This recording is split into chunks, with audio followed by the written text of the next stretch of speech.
আসসালামু আলাইকুম। এখন শুনবেন সংবাদ শিরোনাম। আওয়ামী লীগ আমলে গুম, খুন, নির্যাতনের শিকার পরিবারগুলো দুঃসহ স্মৃতিচারণ। পাশে থাকার আশ্বাস বিএনপি চেয়ারম্যান তারেক রহমানের। ইসলাম ব্যবহার করে আসন সমঝোতায় 11 দলীয় জোট ভাঙার কারণ মত বিশ্লেষকদের, বললেন কখনোই। দ্বৈত নাগরিকত্ব ইস্যুতে ইসির আপিল শুনানিতে হট্টগোল। অষ্টম দিনে এ পর্যন্ত প্রার্থিতা ফিরে পেলেন 13 জন। কুমিল্লা 4 আসনে হাসনাতের মনোনয়ন। কারওয়ান বাজারের চাঁদাবাজির নিয়ন্ত্রণ ঘিরে স্বেচ্ছাসেবক দলের মোসাব্বিরকে হত্যা, পরিকল্পনায় আন্ডারওয়ার্ল্ডের দিলীপ ওরফে বিনাশ। এতক্ষণ দেখছিলেন সংবাদ শিরোনাম, এখন দেখবেন বিস্তারিত। গুম, খুন ও নির্যাতনের শিকার ব্যক্তিদের পরিবারের পাশে থাকবে বিএনপি, এমনটাই জানিয়েছেন দলের চেয়ারম্যান তারেক রহমান। বলেন, কোনো ষড়যন্ত্র করে বিএনপিকে দমন করা যাবে না। গণতান্ত্রিক যাত্রা কেউ যেন বাধাগ্রস্ত করতে না পারে, সেজন্য সবাইকে সজাগ থাকার আহ্বান জানান তারেক রহমান। রাজধানীর চীনমৈত্রী সম্মেলন কেন্দ্রে আওয়ামী লীগ আমলে গুম, খুন ও নির্যাতনের শিকার ব্যক্তিদের পরিবারের সাথে মতবিনিময় সভায় এই কথা বলেন বিএনপির চেয়ারম্যান। বলেন, বিএনপির নেতাকর্মীরা বছরের পর বছর ফ্যাসিবাদ বিরোধী আন্দোলন করেছে। কোনো পরিবারে এক ভাই নির্যাতিত হলে আরেকজন রাজপথে নেমে এসেছে। তারেক রহমান বলেন, কৌশলের নামে গুপ্ত রূপ ধারণ করেনি বিএনপির নেতাকর্মীরা। ষড়যন্ত্র করে লাভ হবে না। কেউ কেউ বিভিন্ন রকম কথা বলে গণতন্ত্র পথ বাধাগ্রস্ত করতে চায় উল্লেখ করে তিনি বলেন, বিভিন্ন উসিলায় যারা গণতন্ত্রের পথ রুদ্ধ করতে চায় তাদের বিষয়ে সজাগ থাকতে হবে। সভায় অংশ দিয়েছেন সারা দেশ থেকে আসা গুম, খুন শিকার পরিবারের স্বজনরা। কান্নাজড়িত কণ্ঠে জানান, বাসা, অফিস বা রাস্তা থেকে তাদের প্রিয়জনদের তুলে নেওয়া হয়েছে। তাদের অনেকেই জানেন না গুমের শিকার ব্যক্তিগুলোর শেষ পরিণতি কি হয়েছে। এসব ঘটনার সুষ্ঠু বিচার এবং তদন্তের দাবি জানান সভায় উপস্থিত স্বজনরা।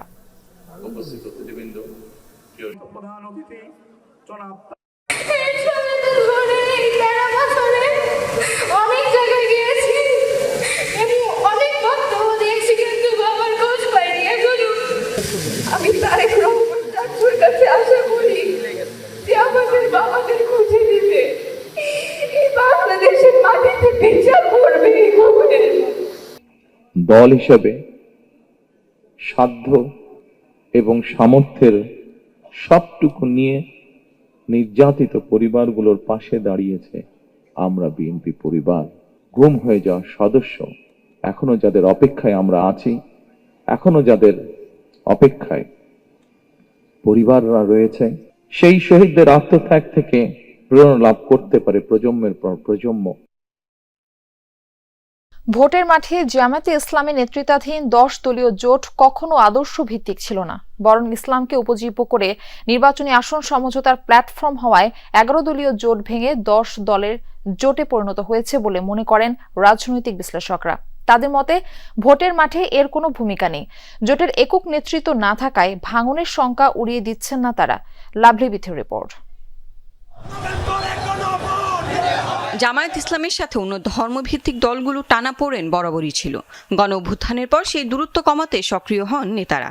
ওয়ান বক্স পলিসি, অর্থাৎ ইসলামী দলগুলোর ভোট এক বাক্সে, এই স্লোগান নিয়ে জামায়াত ইসলামী আন্দোলন, বাংলাদেশ খেলাফতে মজলিস সহ 8টি সমমনা দল মোর্চা গঠন করে জুলাই সনদ ও সংস্কার বাস্তবায়ন সহ 5 দফা দাবিতে আন্দোলনে নামে। নির্বাচনের তফসিলের পর আন্দোলন থেকে সরে এসে তারা তৎপর হয় আসন ভাগাভাগিতে। আসন সমঝোতার আলোচনার মধ্যেই ধর্মভিত্তিক দলের বাইরে এনসিপি, এবি পার্টি ও এলডিপি আসন ভাগাভাগিতে যোগ দেয়। আসন বন্টন রূপ নেয় 11 দলীয় ঐক্যে।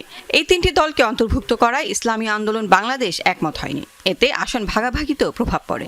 জোটের অন্যতম প্রধান দল ইসলামী আন্দোলনের সাথে আসন সমঝোতার আর কোনো সুযোগ নেই জানিয়েছেন বাংলাদেশ খেলাফতে মজলিসের আমির মাওলানা মামুনুল হক। তবে দলটির সাথে নির্বাচনের পর রাজনৈতিক সমঝোতা হতে পারে। অবশিষ্ট 47 আসনে সমঝোতা করে 10 দলের প্রার্থী ঘোষণা করা হবে বলে জানান তিনি। জামায়াত মুখপাত্র জানিয়েছেন, খালি আসনগুলো বিষয়ে 10 দলের লিয়াজো কমিটি কাজ করছে। বলেন, ইসলামী আন্দোলনের জন্য জামায়াতের দরজা এখনো উন্মুক্ত। সকালে নানা ইস্যুতে শুরু হওয়া জামাতের সর্বোচ্চ ফোরাম নির্বাহী পরিষদের বৈঠক চলে বিকেল পর্যন্ত, যেখানে ইসলামী আন্দোলনের 11 দল থেকে বেরিয়ে যাওয়া সহ ইশতেহার, জামাত আমিরের নির্বাচনী সফরসূচি সহ নানা বিষয় নিয়ে চলে আলোচনা পর্যালোচনা। যেহেতু নির্বাচনের খুব কাছাকাছি, তাই টানা বৈঠকের মধ্য দিয়ে 2-1 দিনের মধ্যে প্রয়োজনীয় কর্মপদ্ধতি গুছিয়ে নিতে চায় দলটি। বৈঠকে ইসলামী আন্দোলনের 11 দল থেকে বেরিয়ে যাওয়ায় বাকি 47 আসনের সমঝোতার বিষয়টি নিয়েও আলোচনা হয়। পরে জামাতের মুখপাত্র জানান, ফাঁকা আসনের ব্যাপারে চূড়ান্ত সিদ্ধান্ত নেবে 10 দলের লিয়াজো কমিটি। 47টি আসন আমরা রেখেছিলাম, তো সেই আসনগুলো সম্পর্কে আমরা লিয়াজো কমিটিকে দায়িত্ব দিয়েছি। লিয়াজো কমিটি যেটা আছেন তারা সেটা বিষয়ে আলোচনা করছেন এবং সেটা একটি আলোচনা করে ওনারা সিদ্ধান্তে পৌঁছার পরে আমরা আপনাদেরকে জানাবো। চূড়ান্ত সিদ্ধান্ত হলে আপনারা জানবেন। এদিন জামাত কার্যালয়ে আসেন 10 দলের অন্যতম শরিক দল বাংলাদেশ খেলাফত মজলিসের আমির মাওলানা মামুনুল হক। জামাতের শীর্ষ নেতাদের সঙ্গে ইসলামী আন্দোলন ইস্যুতে বৈঠক করেন তিনি। মামুনুল হক জানান, শুক্রবারের সংবাদ সম্মেলনের পর দলটির সাথে আসন সমঝোতা নিয়ে আর আলোচনার সুযোগ নেই। ওনারা এককভাবেই সারা দেশের সকল আসনগুলোতে নির্বাচনে প্রতিদ্বন্দ্বিতা করবেন। কাজে এই মুহূর্তে আমরা আর সমঝোতার তেমন কোনো আশাবাদ আর রাখছি না।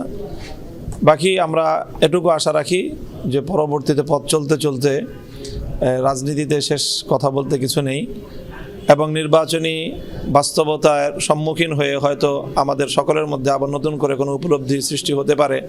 মামুনুল হক বলেন, শরিয়া আইনের ব্যাপারে জামাত আমিরের দেয়া বক্তব্য ভুল বুঝেছে ইসলামী আন্দোলনের নেতারা। হঠাৎ করে একসাথে একদিনেই ইসলামী শরিয়ার পরিপূর্ণ আইন বাস্তবায়ন করা সম্ভব না, এই সম্ভাব্যতার জায়গাটাই উনি বলেছেন। শামীম রেজা, যমুনা নিউজ, ঢাকা। নির্বাচন কমিশনে চলছে 8ম দিনের আপিল শুনানি। দুপুর পর্যন্ত নিষ্পত্তি হয়েছে 50টি আপিলের। প্রার্থিতা ফিরে পেয়েছেন 13 জন। কুমিল্লা 4 আসনের বিএনপি প্রার্থী মঞ্জুরুল হাসান মুন্সি ও এনসিপি প্রার্থী হাসনাত আব্দুল্লাহ মনোনয়ন বৈধতার বিরুদ্ধে পাল্টাপাল্টি আপিলে প্রার্থিতা বাতিল বিএনপি প্রার্থীর এবং বহাল এনসিপি প্রার্থী হাসনাতের। এর আগে দ্বৈত নাগরিকত্ব নিয়ে শুনানিতে আইনজীবীদের দুপক্ষের মধ্যে হয় হট্টগোল। এ সময় বিএনপি নেতার বিরুদ্ধে এনসিপি নেতা ও আইনজীবীর কটূক্তির অভিযোগ করে। পরে নির্বাচনী আচরণবিধি লঙ্ঘনের অভিযোগে ঢাকা 13 আসনের প্রার্থী খেলাফতে মজলিসের মামুনুল হককে দেয়া কারণ দর্শানোর নোটিশের জবাব দেন তিনি। এদিকে বাংলাদেশ ন্যাশনালিস্ট ফ্রন্টের এক প্রার্থী লালমনিরহাট 2 আসন থেকে তার সকল প্রতিদ্বন্দ্বী প্রার্থীর বিরুদ্ধে 7টি আপিল করেন। এখন পর্যন্ত 510টি আবেদনের মধ্যে 355টি মঞ্জুর করেছেন কমিশন। শুনানি চলবে আগামীকাল পর্যন্ত।